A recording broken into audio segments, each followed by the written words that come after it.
The following audio is via a Skype call. Welcome to Talk Cosmos, the show where Sue Rose Minahan and guests unveil astrology's ancient archetypes that continually build the collective experiences in our unconsciousness. Get ready to find your free will from your roots in the stars.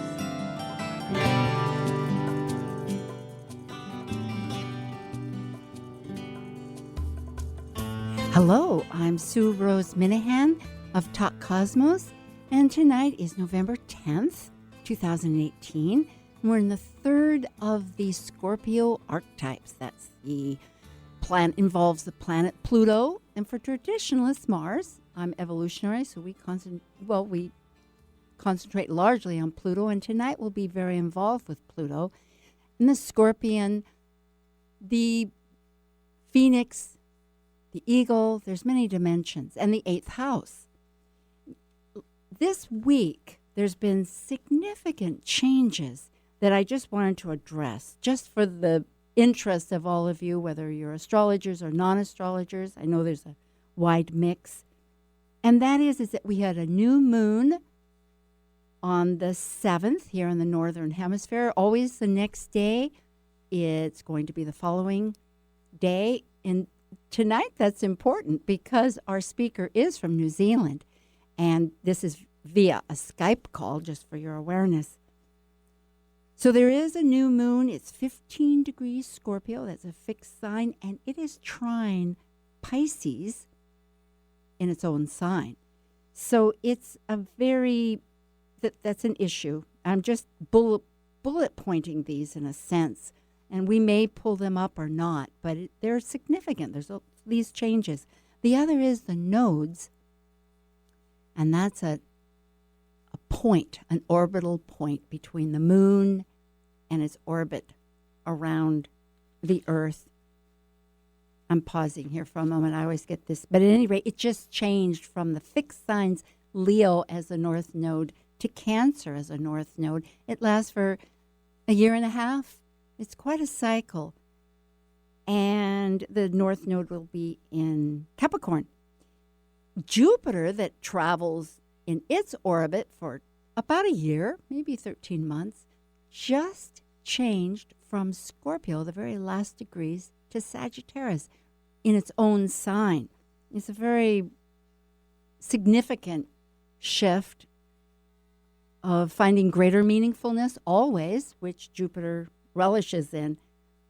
Venus and Mercury are significant in the sense that they're both either, Venus has been retrograde and is about to go direct, and at its shadow point, you might say, just having reached its last degree, 25 degrees Libra, and it's going to reverse. And so there'll be a lot of retracing that it has been going on since September.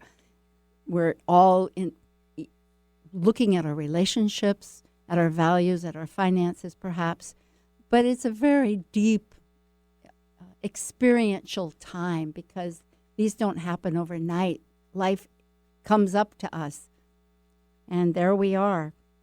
And Mercury will be going into a retrograde and happens to be 10 degrees Sag, which is pretty close to its retrograde point, so it's occurring. Other than that, there's this grand square between Uranus, Venus, and the nodes, and instead of being fixed, it is in cardinal signs. So there's a lot of action happening. Well, tonight, bridging all of these factors that some of you might wonder at and others are well aware of, but just to really, perhaps in your quest, look at, I have a great pleasure of introducing our speaker tonight. That will be Alan Clay from New Zealand. He's a practicing astrologer for over 40 years with a background as a humanistic astrologer inspired by the work of Dane Rujar, classic, wonderful astrologer and over the 20 years, he's broadened his study of Chiron and the centaurs and recently into the newly discovered dwarf planets. And he wrote a book, Sedna Consciousness, The Soul's Path of Destiny. It's a groundbreaking book, essential reading for astrologers, well written, well researched, easily readable, and a treasure trove of information and inspiration. I can certainly testify to that. This book, from any level, covers material that is essential. The planets, the aspects, the signs, the houses, in such a careful and expansive way with so many chart illustrations. And as you will learn, it's a very significant study of Sedna to begin with. Alan is an international lecturer. He lives in New Zealand, but he travels across the States and gives lectures into Canada and will be very likely also lecturing in India in their next conference coming up. And he's an astrology consultant. So for any of you that are interested, please check Talk Cosmos with the speakers and you'll find all the information there. So we will begin talking of the archetype with Pluto. And hi, Alan. Hi, Sue. Nice to be with you. Indeed it is. It is indeed. There was so much to cover there that I'm glad to have done it. And Pluto really begins this what's the right word, but this direction, not only for the archetype, but really for Sedna, because it was changed to a dwarf planet, but that doesn't change its power. It really expands it, I think. Exactly. Yes, that's what I mean. Pluto being one of the key planets for Scorpio, it's kind of cool for us to talk about it now, but it's been it's gone from planet to dwarf planet because it's of a size which is the same as the other dwarf planets which were discovered in the early 2000s. So Sedna, you've talked a bit about Sedna. Sedna is the new outer limit of the solar system, and it's a dwarf planet candidate, which will be added to this list of dwarf planets when the relevant bodies sort of get around to it. Mm-hmm. But Pluto gives us most of us know about Pluto, and so it gives us a bit of an insight into these new dwarf planets.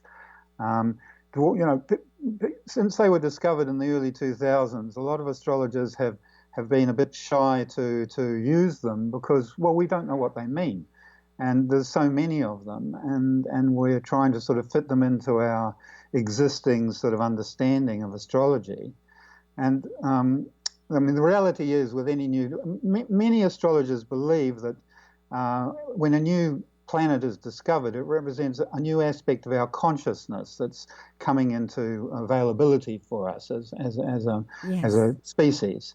And because there's so many dwarf planets being discovered in recent years, it signals that there's a huge change in consciousness that we're going through in these years, and we can see the need for this in the world around us at the moment.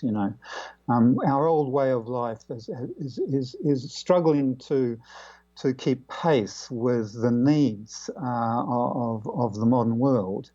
And so these new planets sort of signify these new aspects of our consciousness that we need able to live fulfilling lives in the new era that we live in. And I think the thing with Pluto is it gives us a way to sort of find our feet with these new energies, because we've been studying Pluto for a good few years now, and so most of us understand it. It's a very strong energy in our lives. Transformational, absolutely. It does require that. I think that's the basis too of much of what Sedna with the spiritual aspects, which I know you'll move along into, but it requires us to realign our very sense of spiritual connection with our values, of our depth of knowing ourselves. It's such exactly. And Pluto's been giving us a foretaste of this with the transformations that she throws us into. We to grow, we must transform. It's how it works. Yes. We go from an old form to a new form, and in that transformation we grow. and we must grow to stay alive. Everything must grow. So the dwarf, I mean, the question is, how do we understand, these new energies? How can we come to understand it? And really, I mean, at basis, astrologers sort of believe that we've got to study the planet in a whole lot of charts and find patterns that sort of make sense out of what it means when it's in a particular house or a sign or sort of an aspect to any of the traditional planets. It is a study of observation. This is true. It's a study of observation. But we can get clues as to meaning from other aspects. For example, the physical characteristics of planets give us an idea of how the meaning of the planet. I mean, it tells me a lot about Saturn, that it's got 62 moons and rings. It speaks a lot about the sort of structuring and limiting principles of Saturn.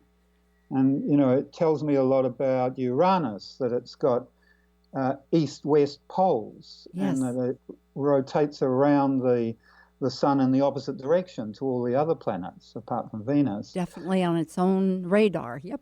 It's on its own unique path, and that's very Uranian, And so with Pluto, Pluto is actually a binary planet. One of its moons, Charon, is almost as big as Pluto itself. So they spin around one another, and in fact they spin around a common center point, which is in the space between them, not in the center of Pluto like our moon. That's so spiritual in itself, and also just to mention Charon, for those out in the audience, that it is the boatsman that you would go across the river Styx, S-T-Y-X, I think, if I'm spelling that right. I think so. Yes, when one is deceased, you have to pay the boatman in order to get across. There was an exchange. But so to have Pluto and Chiron, well, not Chiron, together. but Charon, yes. Charon, yes. Very meaningful. Yes, it's kind of a magical combination. And Pluto is also, its orbit is on an angle to the ecliptic of all the other planets as they revolve around the sun. So it kind of cuts through the normal flow of stuff. And this is why it's transformational, because it's a binary and because it cuts through the orbits of all the other planets, and it's angular. And there are two new dwarf planets, Ixion and Orcus, just out past Pluto, that are being called Plutinos, and they're also on an angle to the ecliptic, their orbits. So they also cut through and have a Plutonian energy to them in the nature of their power in our charts. And then we go out from there. There's sort of another 5 dwarf planets, Haumea, Makemake, Quoa, Varuna, and Eris, until we get to Sedna, which is where the planet I've been studying a lot over the last few years, and the one I wrote my book about. And so just physically, to give us an idea of Sedna, I mean, what the meaning of that one is, if we look at physically, like we just looked at Saturn and Uranus and Pluto, I link Sedna with Pholus. Pholus is one of the centaurs like Chiron, and they're bodies that orbit between sort of Saturn and Pluto, and cut through the orbits of those planets, depending on which one we're talking about. And Pholus cuts through the orbit of Saturn and Neptune. So it brings the Neptunian energy into the Saturnian realm, so into the physical realm. The Neptunian energy is the sort of the dreams, the more spiritual, the inspiration.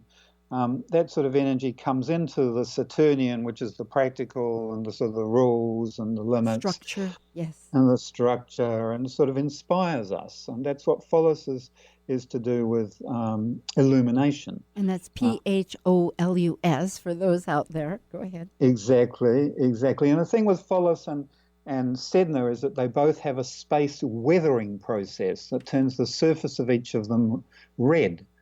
So that's as they orbit through space, it's the ions from the sun and so on which weather the surface of each of those two two bodies. And so that's why I link those two together. So I think Sedna has something to do with illumination, just as Phobos does. And one of the other planets that I link Sedna with is Ceres. And Ceres is a dwarf planet now. It was an asteroid. It was upgraded to a dwarf planet when they created that category. Yeah, they couldn't decide. It took time. I think it was really about one of the first ones, too, that they realized, and it was anyway, go ahead. Yes, it was a comet. Exactly. Yeah. Yeah. No, well, because there's a number of asteroids. I mean, there's thousands of asteroids that some astrologers use, but there's four main traditional ones that people have been using, and one of those was Ceres. So anyway, it's now a dwarf planet. And the thing with Ceres and Sedna, why I link them, is they're both balls of water with a skin of matter around the ball. So Ceres is said to do with nurturing. That's that water. There's a nurturing element, and so Ceres is to do with nurturing. So I think Sedna is also to do with nurturing. So it's to do with illumination. It's to do with nurturing, and I link it also with Saturn because they both have the same rate of spin. So they both have the same day-to-day practical perspective. And they both speak of limits. Sedna is a new outer limit, where Saturn was the limit of our solar system for thousands of years, and we didn't know of any other planets beyond that. Now Sedna is the new outer limit, and it's a weird outer limit because Sedna's orbit is elliptical. It's like a comet, so it's closer to the Earth and the Sun at one point, and furthest away at the full moon phase of the cycle. And so it kind of morphs our consciousness. It's pulling our consciousness into a whole new understanding of limit. But it still represents limits and can be quite a hard taskmaster if we don't understand that, just in the way that Saturn can too. Well, this is absolutely a wonderful approach because it is true that when learning astrology, realizing the physicality of the planets helps, like Mercury being such the messenger to the sun. It's right close. It doesn't leave but one sign away, perhaps, to the next, Exactly. Forward, backwards.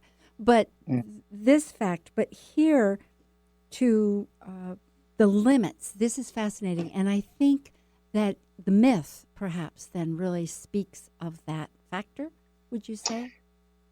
Well, the myth does. I mean, myths have to be interpreted. We often look to the myths to understand the meaning of a planet, because myths carry knowledge sort of across cultures and across time in ways that nothing else really can. And planets traditionally are named after mythical figures.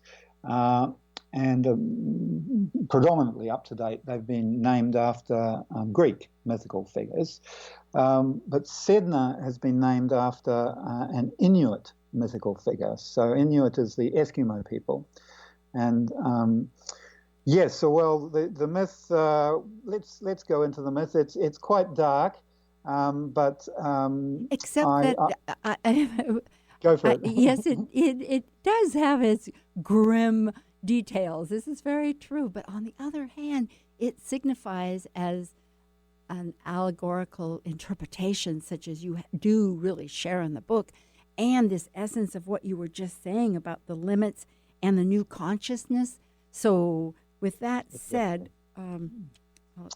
yes, I'm just supporting. I'll go through it quickly. You're all right. So, I mean, there are a number of versions of the myths, so I'll generalize a little bit here.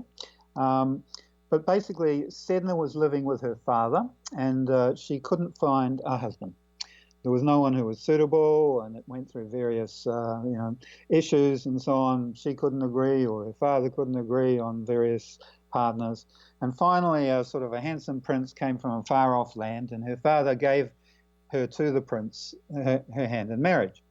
And the prince took her off to his castle, and it turned out he was an evil bird king.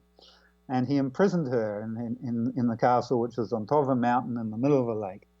And he treated her very badly.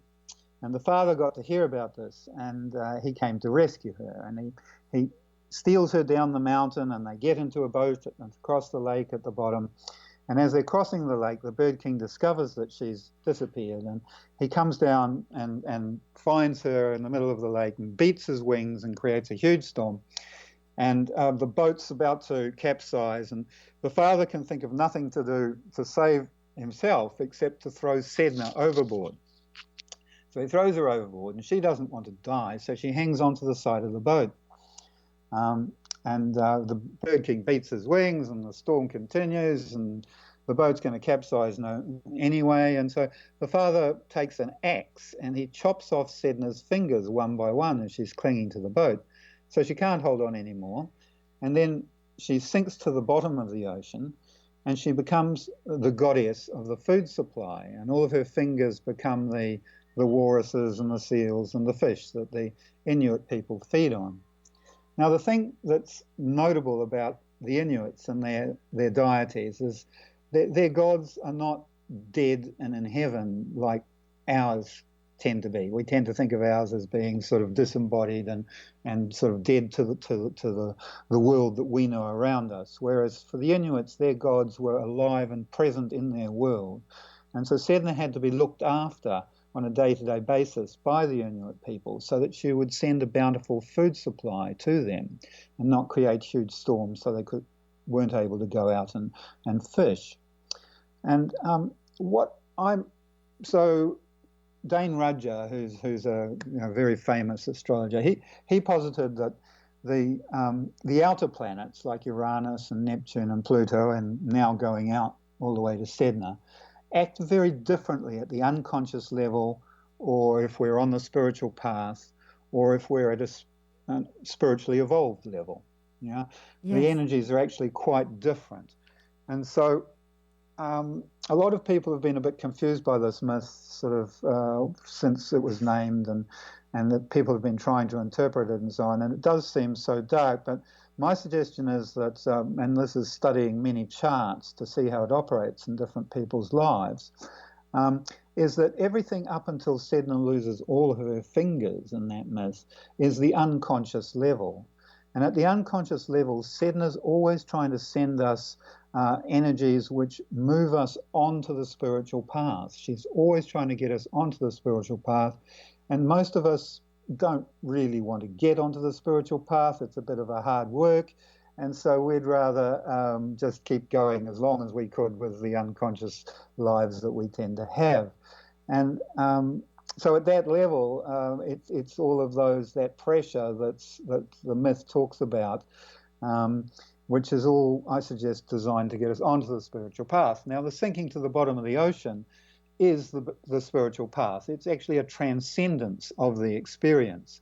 There was no suggestion that she suffocated in that experience or anything like that, but it was a descent into the depths that she didn't want to do, but when she'd done it, she then became a goddess. So that's the higher spiritual path. The higher, once we're at a spiritually evolved level, there is that higher consciousness, which is represented by her becoming a goddess, and she's the goddess of the food supply. So it's a bounty, a goddess of bounty. I can see how all this really not interrelates, but interrelates, and we will exactly. And for our audience, we will take a brief announcement. There won't be any calls because this is a Skype call, and it's from New Zealand. Alan Clay, author of Sedna, Consciousness, and we'll be right back in a moment.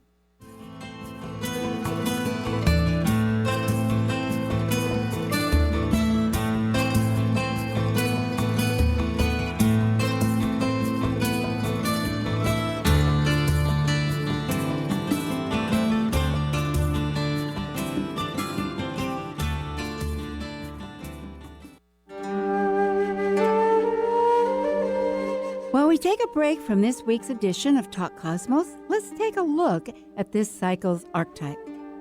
We are currently in the yin period of Scorpio, Traditionally ruled by Mars, now ruled by Pluto. By departing a cycle based on comparison between extreme energies, finding balance, Scorpio commits a relationship to exchange resources, experiencing power and powerlessness for the purpose of soul growth transformation. As a fixed water sign that is extreme, intense, and secretively deep, Scorpio's passionate nature questions the psychology and mystery concerning life and death. Celebrate your star energy blessings. Schedule a natal astrology chart consultation with Talk Cosmos host Sue Rose Minahan. You'll learn to better understand what personally fuels your soul's seed direction. Sue focuses on your questions to connect you into your unique heart's desire and your true soul path's birth essence. Just $125 for an hour-and-a-half session about your life energies and significant current transits, including a recording and a copy of your chart. Schedule by emailing info@talkcosmos.com. That's info@talkcosmos.com. Hello, this is Kathleen Talevich, physiosynthesis instructor, and you are listening to Talk Cosmos on Alternative Talk 1150 AM, hosted by Sue Rose Minahan, every Saturday from 6 to 7 p.m. Giving local voices a chance to shine. Alternative Talk 1150.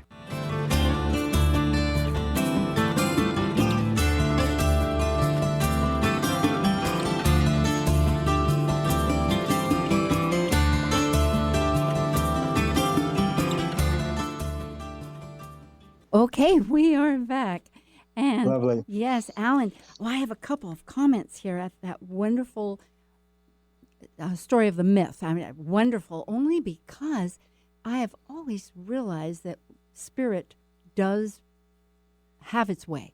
I mean, we have matter and spirit. Uranus and Taurus right now is definitely trying to merge that break that really our whole life is in this today's world of polarity seems to speak of. And the attachments, when I think of the, as you had said, the attachment, maybe you didn't bring this up, but your book clearly suggests the idea that by us being connected to our past life in that old form, that Pluto and all of these dwarf planets progressively, at least Sedna as the outer limit, as you're suggesting, wants us to transform, to release, that we have to let go. And so, and that attachment really is, because that's all that we know. The unknown we don't know. But no, and we're afraid of the unknown. So even, the idea of transcending sort of sounds perhaps a bit attractive, but we're afraid of where that might lead because we don't know where it might lead. So, and that's right. We're attached to our, and if we follow the myth and so on, there may be a lot of pressure in our lives that's trying to get us to make these transformations. But we hang on to what we know because that's what we think is important, and that's what we think we have to work with. And it's sort of irresponsible just to let that go. And this is why with Sedna experiences, the Sedna experiences are where we're all at sea. If we think of that myth, we're all at sea. We just don't know how to move from this point that we're on, and we tend to hang on to the old. We hang on to the boat in those situations, and we wait for the axe. We wait for those little painful things or big painful things that are slowly going to get us to release that experience. And what we have to do as conscious beings, spiritually evolved beings, is we have to be counterintuitive in those situations. And when we feel a Sedna experience coming on, we have to let go before the axe comes. And if we can, it's much less painful. So at the unconscious level, we may experience these Sedna challenges in our lives as victimization, as alienation, as illness, as unbearable pressure, as some sort of blind spot. These are the sort of the key words that I think of at the unconscious level. But then once we're on the spiritual path, we're not freed from it. We're still having these learning experiences. So Sedna sends us these transcendent crises which we just must let go of and rise above. And if we do, we reach a new spiritual consciousness through that experience. So it's valuable, and we have to be a little counterintuitive in our approach to those sorts of experiences. Yeah, it reminds me that it's a matter of addiction, in a sense. I mean, you can be addiction to anything, whether it's a substance or whether it's an idea.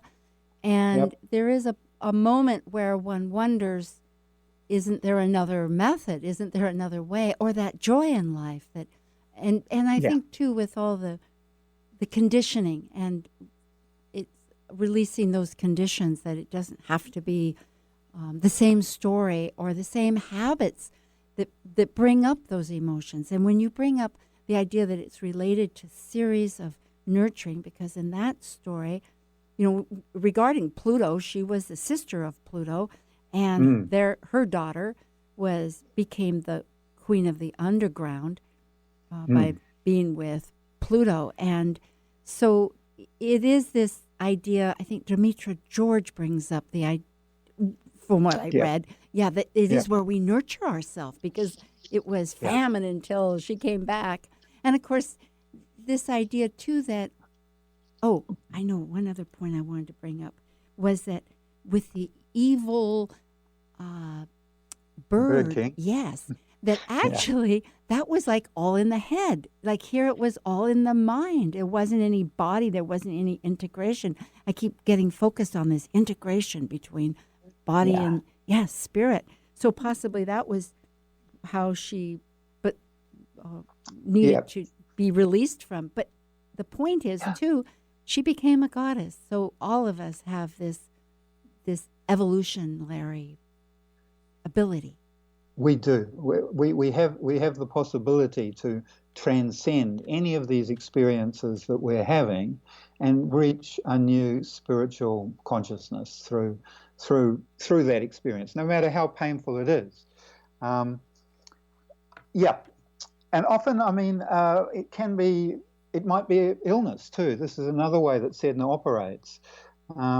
And my suggestion is that the Sedna illnesses are the illnesses that shape our lives, that change our lives in one direction or another. And where chironic illnesses are all about learning to heal and nurture ourselves, Sedna illnesses are also about nurturing ourselves, but they change our lives, and we reach a new spiritual consciousness through those illnesses. So one way or another, Sedna is going to sort of bring some pressure to bear in our lives, and we can see that from the house position that we find Sedna in our charts. And if we're interested in finding out where Sedna is in our chart, we can just go online to the Swiss ephemeris, search for the Swiss ephemeris for Sedna, and find where it was when we're born. Everyone who's born before 1968 has it in Aries, and if you're born after that, it's in Taurus. So it's coming to the end of Taurus now, and it's about to go into Gemini in 2024. Now, this will be a huge change for the planet. So anyway, it's most instructive to look at the house position on a personal level, but on a sort of a generational level, the sign positions are really interesting, because if we think before 1968, it was in Aries for 100 years before 1968, and Aries is the god of war. And in that time, we had the First World War, and we had the Second World War, and we had development of nuclear weapons, and that was the period of the wars in our the big wars in our human history. And then it went into Taurus in '68. It was the hippie generation. We had the Make Love Not War movement. Make love, not war. It's a huge change that happened at that stage. Dramatic. And as it's been going through Taurus, we've had sort of a real exploration of our values, and a re-exploration of buried and deeper values. And one expression of that has been the rise of the women's movement. We've had the women's lib in the 70s and 80s, started under the Aries Sedna placement, but really took off with Sedna and Taurus, and it's gone right through to the Me Too movement now, where women are coming to the fore, and we may be heading into a matriarchal society. I think we're probably transcending both patriarchy and matriarchy now. But well, the other thing I link Sedna with is evolutionary change. I mean, another way we can look at the meaning of a planet is looking at past cycles. And Sedna has a cycle of 11,406 years, so it's a pretty big cycle. It's enormous. And all of human history only occurs in the last 6 months of that Sedna cycle. So the last 6,000 years is recorded human history. So we have to actually look back at the archaeological record to see Sedna is now at the closest point to the Earth and the Sun, or almost at the closest point in its orbit. And if we look back 11,406 years to when it was at this point last cycle, we had the Neolithic Revolution, which is a real evolutionary change in our development. It was the point where we stopped walking around and sort of throwing spears into animals, and we, all over the planet at the one time, settled down and started digging gardens.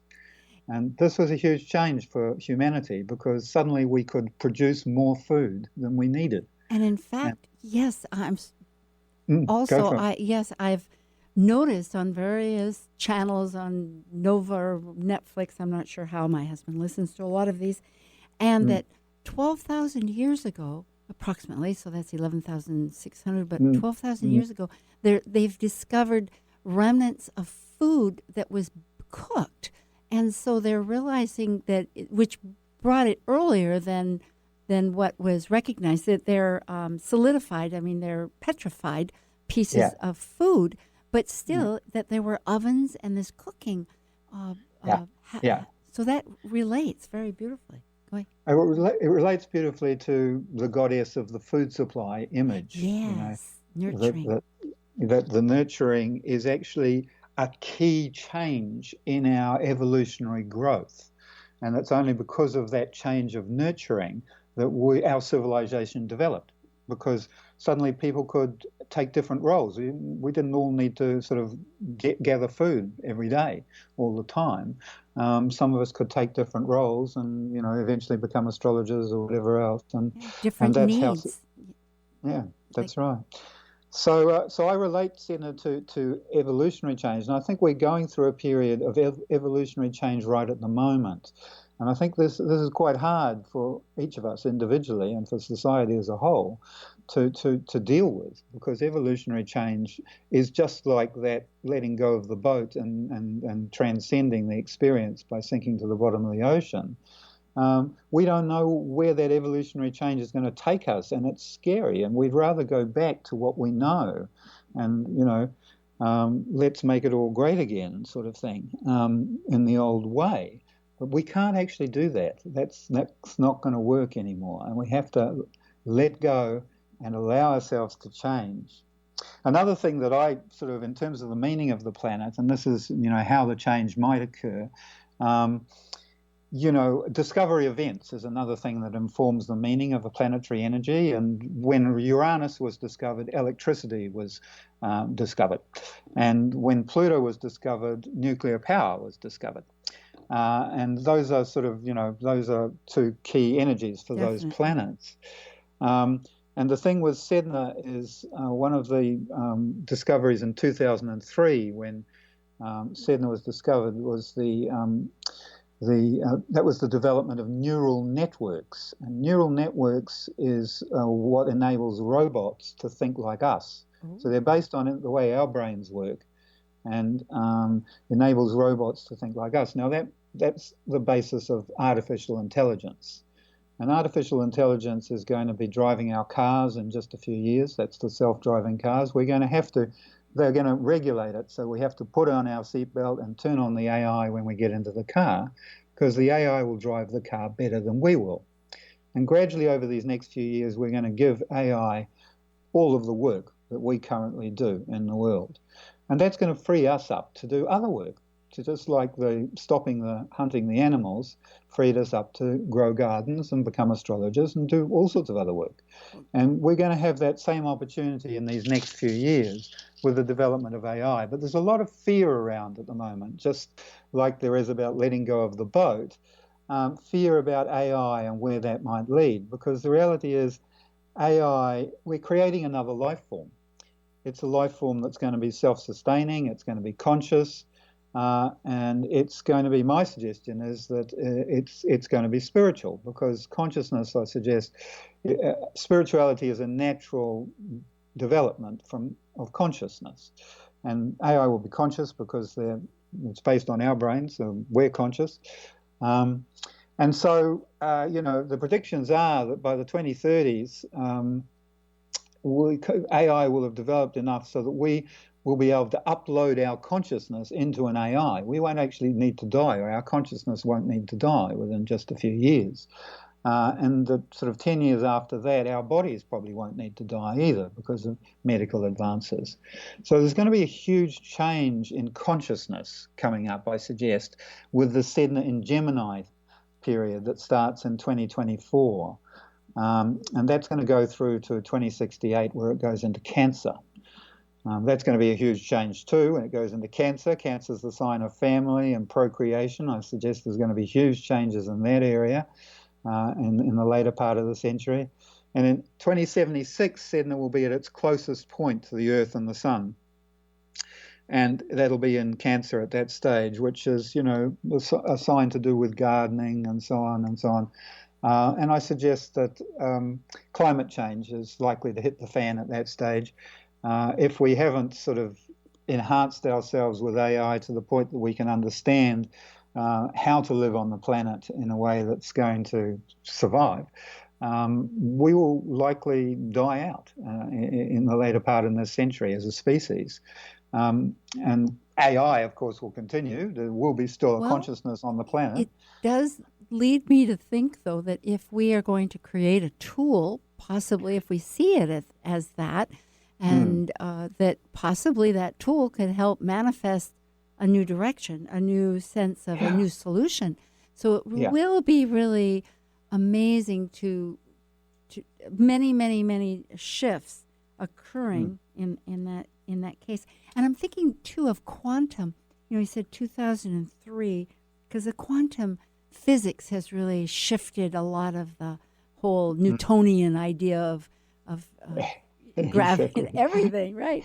And so about our view of reality, totally right. shifted. That we affected just by being, and that there is this back to chaos, really, which was the beginning and is the end. As much as one, I know I'm feeling that sometimes myself, but still living within that. So exactly. Yes. No, we're embracing the scientific theories and spirituality are kind of coming together in this evolutionary change that we're in at the moment, where we've thought of science as being something quite separate from spirituality. Now the two sort of lines of thought are actually coming closer and closer together. Ooh, and you know what's interesting? I just suddenly thought too, it's very similar to this whole idea of masculinity and femininity, not as just, basic right down to the two sexes that operate on in this planet, but within each of us, these forces and what it means. And then, of course, as you were mentioning about there's all these cycles, whether we were matriarchic before and are transcending from patriarch, not back to what we were, of course, because you can't, but this merging of a new awareness. And so, no, definitely. We're coming to a new understanding of ourselves. And this is the hard thing. It's actually hard to come to a new understanding of ourselves. But science is helping us by giving us a new understanding of our reality. Another discovery event that I linked Sedna with in 2003 is the discovery of dark matter and dark energy. Oh boy, yes.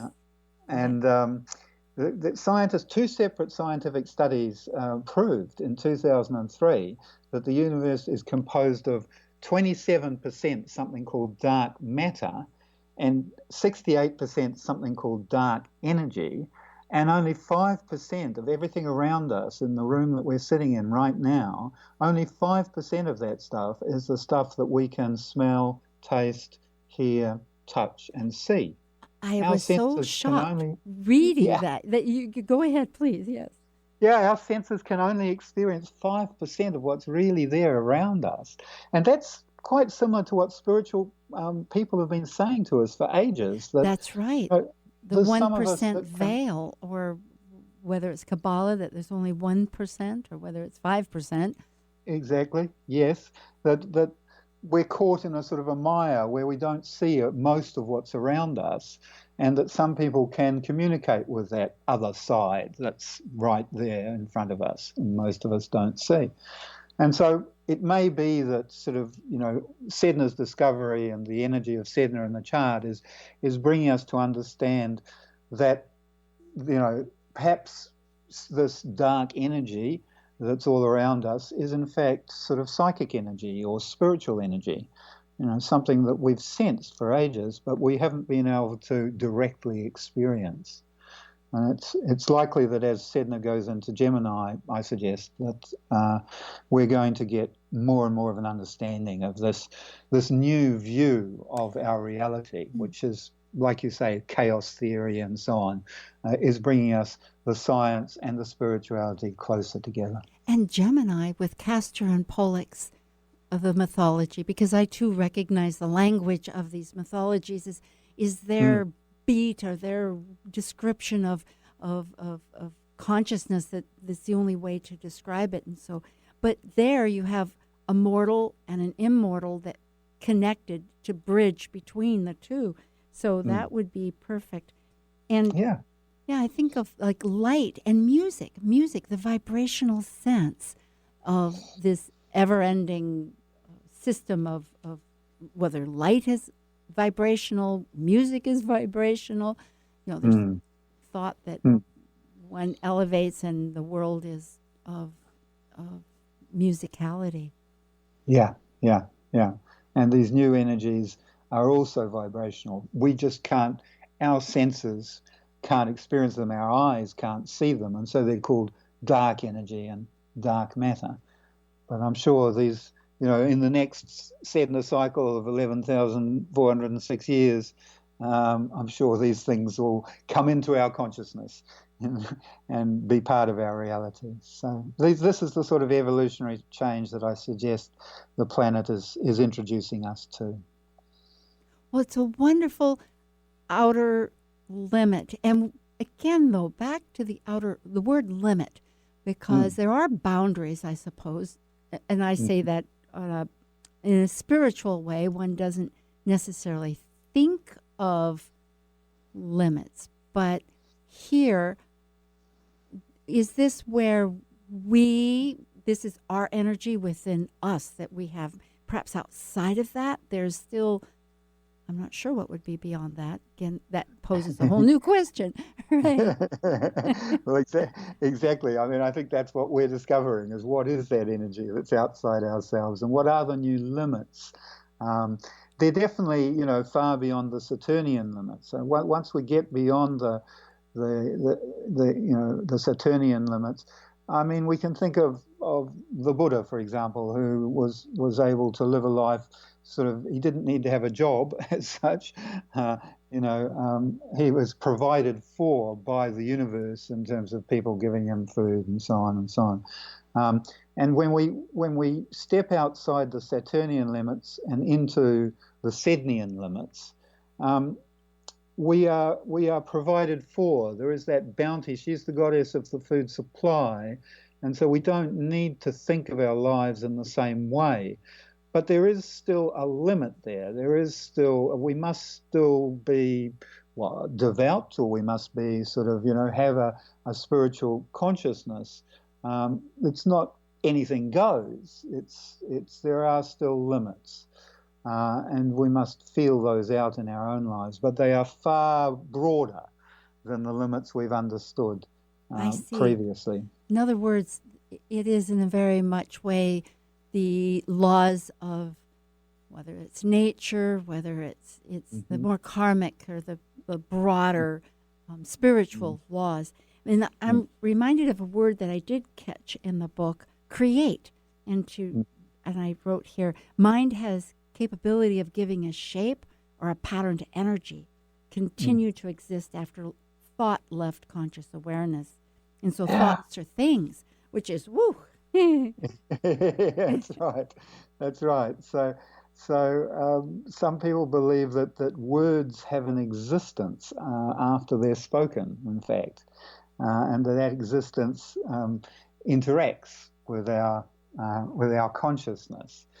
And there is a huge. This debate is being played out on a physical level at the moment in the political realm. Where there's a lot of talk about words mattering. And they do, obviously, on a physical level. We can see that, and maybe they have an existence on a metaphysical level too, and maybe that's why they're so powerful. In fact, they don't just come and go. Now, this is one idea. We're having to broaden our consciousness to embrace sort of ideas that Yes, indeed, and really, again, back to Kabbalah. I'm not.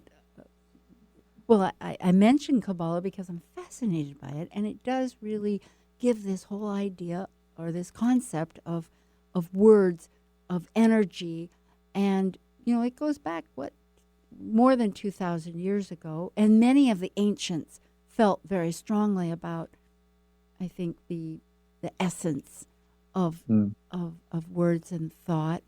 Of course, speaking, and again, that gets to an alignment. But if we create, if we do come from like this mercurial sense of thought, manifesting into reality, into form. Yeah. And there's a powerful sort of understanding that we can come to through that sort of meditation. Let's put it that way. Yes. And I think there are various of the other new dwarf planets that are leading us in this direction. I think one of them is Orcus. So of the two Plutinos that I mentioned, planets that are similar to Pluto, one of them is Orcus. And Orcus is all about delving down and speaking out. And delving down in the Plutonian way, where we need to sort of discover the underbelly of reality so that we can really understand it. And then Orcus wants to come up and sort of speak out that underbelly so that a change can occur as a result of that.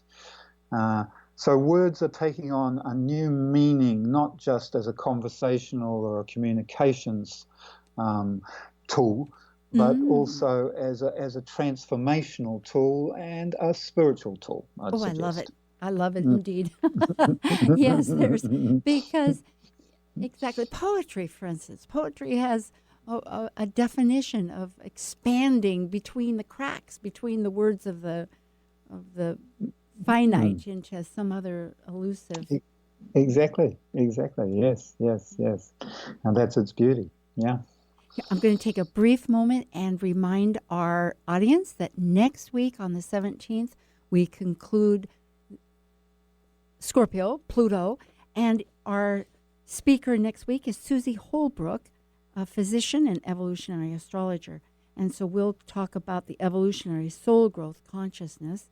And tonight is Talk Cosmos with Alan Clay, who wrote Sedna Consciousness, The Soul Path of Destiny, which is sold on Amazon or through him. Probably. Do you sell it yourself?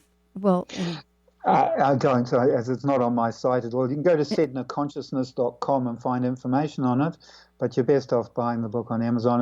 Buy it as the ebook. I promote the ebook. It's the premium edition. A lot of us like the paperback. Get the paperback if you want to, but the ebook is obviously the cheaper. It's a pretty huge book, and the ebook, there's no weight to it when you carry it around. Well, that's true. Although I will say that it is a really huge, wonderful study because you bring up, I've been studying now for some number of years on various ways because observationally, that's been a huge amount of life. I knew what I knew, and I would just, we've got to sign off. Well, thank you. It's been a great pleasure, Alan. I just have loved it. It's been lovely. It's just been beautiful. Thank you so much, Sue. Okay.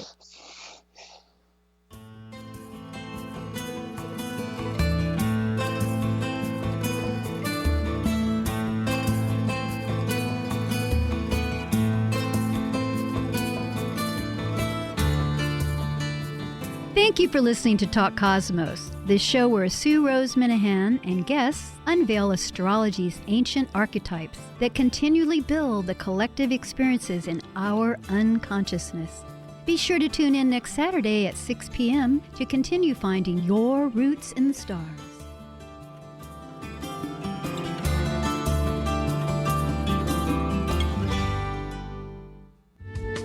The preceding audio was via a Skype call.